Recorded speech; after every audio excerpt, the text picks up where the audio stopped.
Ils sont venus du monde entier avec chacun un esprit créatif différent. De la sculpture au tableau, en passant par les masques africains, ici, tous les objets sont représentés.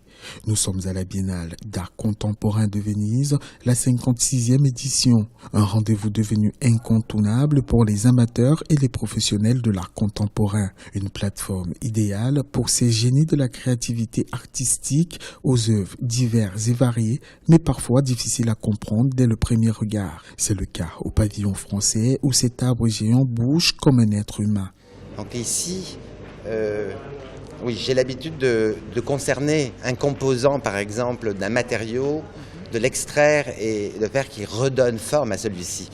Et ici, ça prend forme avec ces arbres qui sont mus sur des plateformes, mais en relation avec le débit de sève. Avec plusieurs millions de visiteurs à chaque édition, la Biennale d'art contemporain de Venise est devenue au fil du temps un véritable espace d'échange culturel. Depuis sa création en 1893, il a favorisé le succès de plusieurs créateurs jadis inconnus. Même si ce rendez-vous mondial accueille cette année 35 artistes africains sur les 136 présents, on constate l'absence de certains continents en voie de développement. C'est le cas des pays de l'Amérique latine, mais aussi de l'Afrique, un continent souvent sous-représenté ou mal représenté à la Biennale de Venise. Souvent, on montre l'art traditionnel, l'art primitif, alors qu'aujourd'hui, il y a encore beaucoup de choses qui se font, mais qu'on n'offre pas une visibilité assez importante. Afin de donner plus de visibilité à l'Afrique, certains architectes lui offrent une visibilité supplémentaire à la Biennale de Venise.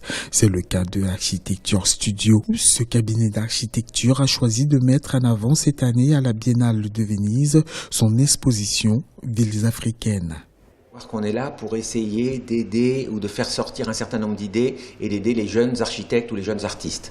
Donc l'année dernière, on a fait un concours pour les jeunes architectes africains qui a été d'ailleurs particulièrement intéressant.